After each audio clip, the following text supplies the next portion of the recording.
It was a warm Saturday morning in rural California. 10-year-old Tommy Rodriguez was riding his bicycle through a wooded area near his home. He often rode through these woods, exploring, enjoying nature, and having adventures in the forest. That's when he heard the sound. It was a sound of pain mixed with fury. It was a growl, a yell, something that made Tommy stop in his tracks and feel afraid. But Tommy was a brave kid. Tommy wanted to see what was wrong. He followed the sound deeper into the woods. Behind a large oak tree, he found something he never expected. A man was chained to the tree. The man was unconscious and bleeding. His face was bruised. His hands were badly cut, and he had a Hells Angels tattoo on his chest. The man was Joe Crusher Martinez, a Hells Angels member who'd been missing for 3 days. Crusher had been kidnapped by a rival gang 3 days ago. They'd been extorting money from the Hells Angels. They'd taken Crusher and chained him to this tree, demanding that the Hells Angels pay them $100,000 in ransom or Crusher would be killed. But the rival gang had made a mistake. They'd underestimated the resolve of the Hells Angels. Instead of paying the ransom, the Hells Angels had organized a massive manhunt. They'd combed through the entire region looking for Crusher. They'd contacted their informants. They'd put out word to every criminal and street person in the area that they were looking for one of their members. But 3 days had passed, and they still hadn't found him. Now, a 10-year-old boy had discovered Crusher by accident while riding his bicycle through the woods. Tommy knew he should be scared. Tommy knew he should run away. But something inside Tommy told him that this man needed help. This man was hurt. This man was helpless. So Tommy did something extraordinary. He ran home, grabbed his mother, and together they called 911. But more importantly, Tommy did something else that would change everything. Tommy Rodriguez was a good kid. He was raised by a single mother, Diana, who worked 2 jobs to provide for him. Diana had taught Tommy to be kind, to help people in need, and to do the right thing even when it was scary. Tommy's father had been a Hells Angels member. Tommy's father had been killed in a motorcycle accident 5 years ago, when Tommy was just 5 years old. Diana had struggled after his death, but she'd always spoken about Tommy's father with love and respect. She'd told Tommy that his father had been a good man, even though he'd been involved in a motorcycle gang. Your father had a good heart, Diana had told Tommy. He just made some wrong choices. But that doesn't make him a bad person. People are complicated, baby. Your father loved you more than anything in the world. Because of his father's memory, Tommy had always been sympathetic to motorcyclists. When Tommy saw Crusher chained to the tree, bleeding and helpless, Tommy didn't see a Hells Angels member. Tommy saw a human being in distress. And Tommy saw his father in that man. When Tommy and his mother discovered Crusher and called 911, the police came quickly. The paramedics arrived and began treating Crusher's injuries. Crusher was taken to hospital, where he recovered from his ordeal. But Tommy had done something else. After the police had taken Crusher away, Tommy had found Crusher's wallet, which had fallen into the dirt near the tree. Inside the wallet was Crusher's ID and his phone number. That night, Tommy convinced his mother to call that number. When a Hells Angels member answered, Tommy asked to speak to whoever was in charge of looking for Crusher. The call was transferred up the chain of command until Tommy was speaking with Mike Thunder Ramirez, the president of the Hells Angels chapter for that region. "Hi," Tommy said, his young voice hesitant but determined. "My name is Tommy Rodriguez. I found your friend Crusher in the woods near my house. I'm calling to tell you that he's been found. He's in the hospital now. He's alive." Thunder was shocked. He'd been searching for Crusher for 3 days. Now a 10-year-old kid was calling him to tell him that Crusher had been found. "Who is this?" Thunder asked. "How did you find him?" Tommy explained what had happened. He explained that he'd been riding his bicycle and had heard Crusher's cries for help. He explained that he'd gotten his mother and called 911. He explained that he was just trying to help. "What's your name?" Thunder asked. "Tommy Rodriguez." The boy replied, "Rodriguez?" Thunder said slowly, "Where do I know that name? What was your father's name?" "Miguel Rodriguez." Tommy said, "But I didn't know him very well." He died when I was little." Thunder went silent. Then he spoke quietly. "Tommy, your father was my best friend. I loved your father like a brother. He died doing what he believed in. And now his son has just saved my brother's life." Tommy didn't know what to say. "Tommy," Thunder continued, "I'm going to come visit you and your mother. I want to thank you properly. I want to tell you about your father. Is that okay?" Tommy said yes. 3 days later, Mike Thunder Ramirez showed up at Tommy and Diana's house. He was a big man, intimidating at first sight, covered in tattoos, wearing his Hells Angels colors, his leather vest with patches showing his rank and achievements. Diana was nervous when she opened the door. She knew who Thunder was. She knew that Tommy's father had ridden with him. She'd heard stories about Thunder, stories of his toughness, his loyalty, his involvement in the criminal underworld. But when Thunder saw Diana, his face softened.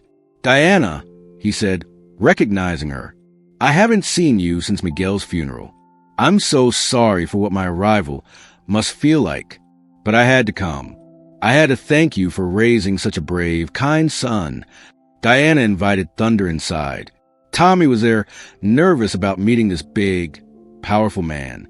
Thunder sat down slowly, and he looked at Tommy with genuine love and gratitude in his eyes. "Tommy," he said, "you saved my brother's life. You could have been afraid. You could have ignored Crusher and just kept riding your bike. But you didn't. You did the hard thing. You did the right thing. And I want you to know that every single member of our chapter is grateful to you." Tommy didn't say anything. He was overwhelmed. "I knew your father," Thunder continued. "Miguel was one of the best men I've ever known. He was loyal, brave, and kind. He loved you more than anything in the world. The night he died, his last words were about you. He asked me to make sure you were okay, to look out for you and your mother. And now you've shown me that you don't need looking out for. You're already a hero." Thunder pulled out a small leather journal. "This was your father's," Thunder said, handing it to Tommy. "I've been keeping it for you. He wrote in this journal about his life, about his dreams, about his love for you. I think you're old enough now to read it." Tommy took the journal with trembling hands. Inside were his father's thoughts and memories and dreams. Over the next several hours, Thunder told Tommy stories about his father. Stories of Miguel's kindness, his bravery, his sense of humor, his loyalty to his brothers. Thunder told Tommy that his father had been part of the Hells Angels, yes, but that his father had also been part of a code of honor that protected the vulnerable and helped those in need. "Your father would be very proud of you," Thunder said. "He would be so proud of the young man you're becoming." When Thunder left that day, he gave Diana his contact information. "If you ever need anything," he told her, "you call me. I made a promise to your father to look out for his family, and I'm a man of my word." Over the next few weeks, the Hells Angels chapter organized something extraordinary. They organized a Ride for Tommy event. Over 2,000 Hells Angels members from chapters all across California and neighboring states were going to ride their motorcycles through Tommy's town in a tribute to Tommy's bravery and kindness. The motorcycle parade would be the largest gathering of Hells Angels members in years. 2,000 riders, all coming together to celebrate a 10-year-old boy who'd done the right thing. Tommy was nervous about this. He didn't understand why all these tough motorcycle riders wanted to celebrate him. Thunder tried to explain it to him. "Tommy, in our world, loyalty and honor are everything. You showed both. You were loyal to the idea that people should help each other. You showed honor by doing what's right even though you were scared. That deserves to be recognized. That deserves to be celebrated." The day of the ride came, and Tommy stood with his mother and Thunder on the side of the road. He watched as thousands of motorcycles rode past, all of them honking, all of them raising their fists in salute to Tommy. The sound was deafening. The feeling was overwhelming. Tommy watched these big, tough men on their bikes, and he realized something important. He realized that these men were human. These men had hearts. These men cared about honor and loyalty and doing the right thing. And his father had been one of them. Tommy cried tears of joy and release. He cried for his father. He cried for the brother he'd helped save. He cried for the realization that even people society labels as bad guys can also be good people in their own way. After the Ride for Tommy event, things changed dramatically for Tommy and his mother.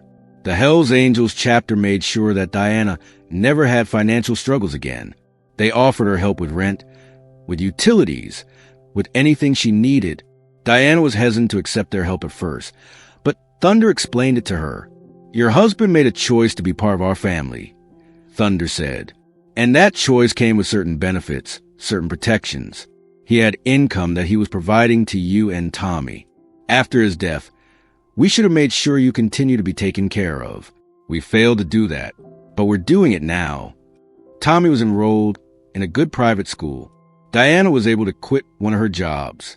Life became easier for them in ways it had never been before. But more importantly, Tommy became a symbol. He became living proof that a simple act of kindness and compassion could matter. Tommy's story was shared in Hells Angels chapters across the country. Tommy's story was told at meetings and gatherings. Tommy's story became a teaching tool about what it means to be part of a community that looks out for each other.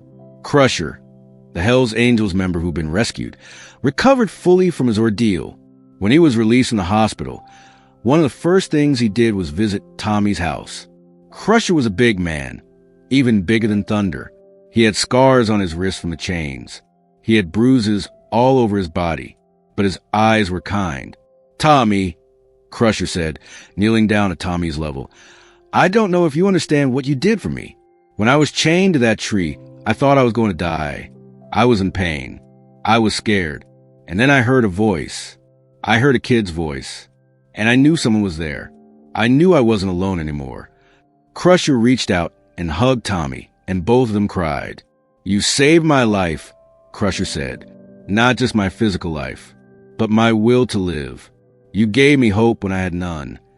The rival gang that had kidnapped Crusher was arrested. They were prosecuted. They were sent to prison. Justice was served. But more importantly, the attempted extortion ended the conflict between the Hells Angels and the rival gang.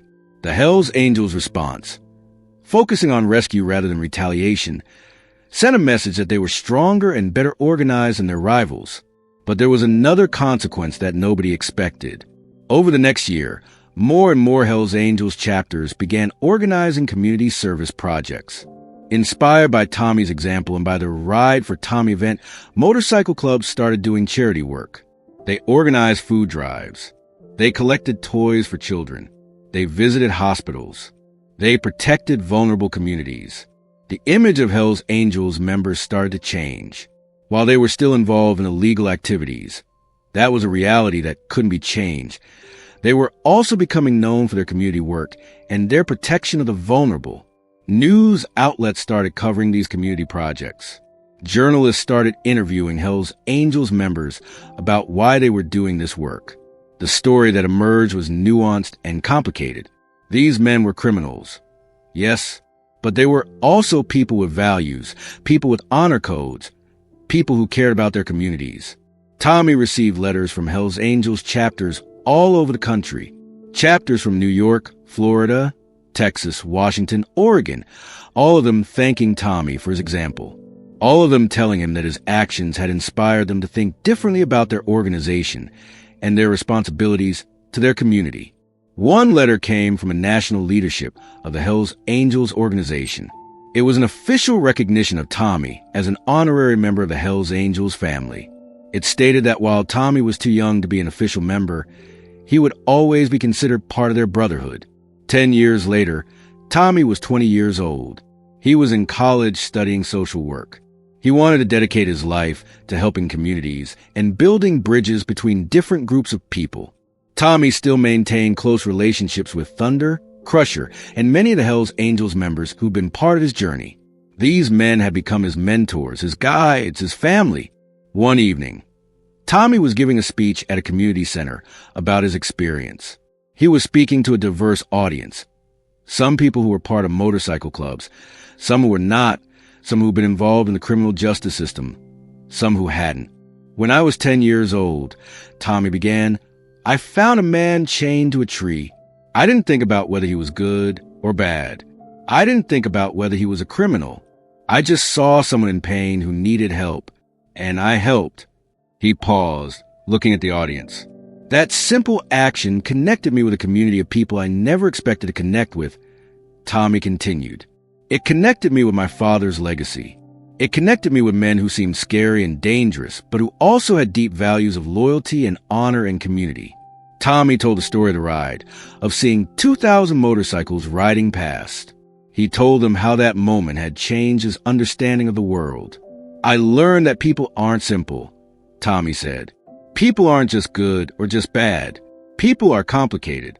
People can be involved in illegal activities and still have a code of honor. People can be scary on the outside and kind on the inside. People can do harm and still do good. He looked directly at the audience. I also learned that one act of kindness can ripple out and affect thousands of people. Tommy continued. I didn't do anything extraordinary.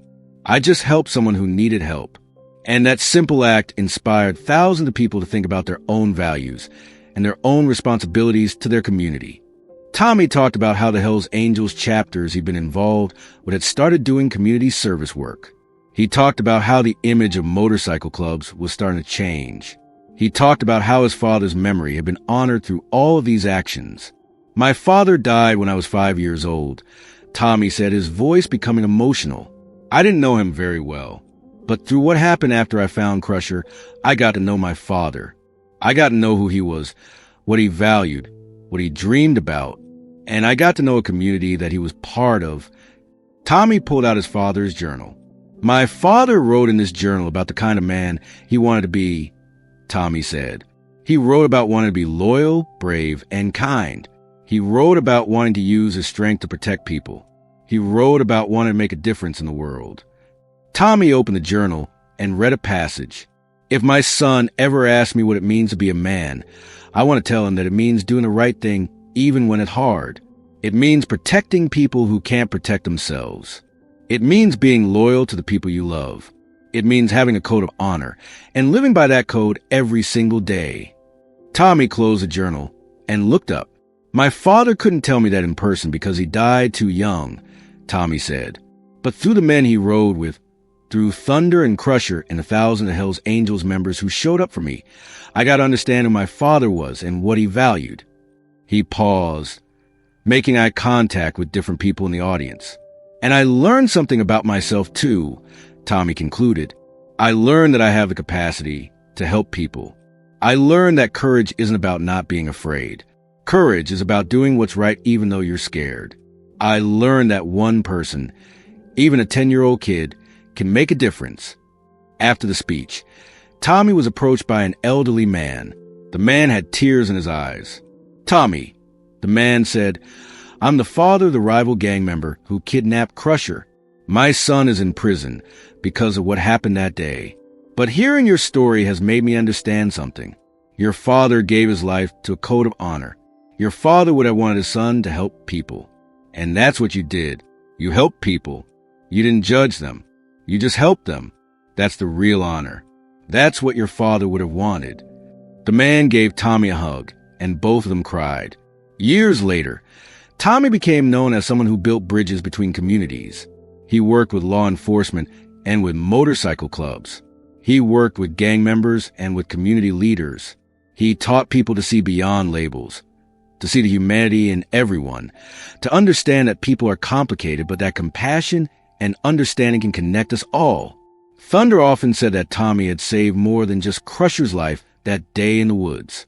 Tommy had saved the soul of the Hells Angels organization. Tommy had reminded them of what they should be, a brotherhood that looked out for their own and for their community, not just an organization involved in crime. Tommy never forgot the day he found Crusher chained to the tree. He never forgot the sound of 2,000 motorcycles riding through his town in tribute. He never forgot reading his father's journal and understanding who his father had been.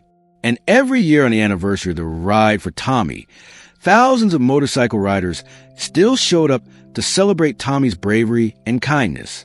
And Tommy still showed up, sometimes on his own motorcycle, sometimes with his wife and children, to greet them and to remind them why they were there. Because Tommy understood something important. He understood that one person, one moment, one act of kindness could change the world. He understood that people were complicated. that labels didn't define them, that everyone deserved compassion. And he understood that his father was still alive in the legacy he'd left behind, in the values he'd passed on, in the lives he'd touched. Hashtag directed final call to action.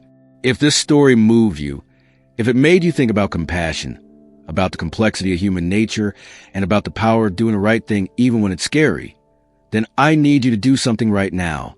Hit that like button. Share this video with someone. It could be someone who needs to believe in the goodness of people, someone who needs to know that they can make a difference, or someone who needs to understand that people are more complicated than labels suggest. Subscribe to our channel so you never miss these stories about courage, compassion, and the power of human connection. Because here's the truth. We live in a world where we often judge people based on superficial things: what they wear, what group they belong to, what their job is. We categorize people as good or bad, worthy or unworthy of our compassion. But the real world is messier and more beautiful than that. The real world is full of people who are doing the best they can, who have values and honor even if society judges them negatively, who are capable of extraordinary kindness and compassion. If you see someone in trouble, if you see someone in pain, do what Tommy did. Don't hesitate. Don't judge. Don't assume they don't deserve your help. Just help them, because that simple act of kindness can change lives, both the life you're helping and your own life. And if you're part of a community that others judge negatively, whether it's a motorcycle club, an underserved neighborhood, a group of people society has written off, please know that you have the power to change that narrative. You have the power to show the world who you really are through your actions and your choices. You have the power to honor the people who came before you by living according to your own code of honor and values. Leave a comment below and tell us, have you ever helped someone you didn't expect to help? Have you ever been helped by someone unexpected? Have you ever seen someone do something good despite their circumstances? Have you ever reconnected with a lost part of your family history? Share your story in the comments. Your experience might inspire someone else to act with compassion and courage. Don't forget to subscribe and hit that notification bell. We release new stories every single week about real people who did extraordinary things through simple acts of kindness, who understood the complexity of human nature, and who changed lives through their choices. We'll see you in the next video. Stay compassionate, stay courageous, and remember, one person, one moment, one act of kindness can change the world. Thank you so much for watching.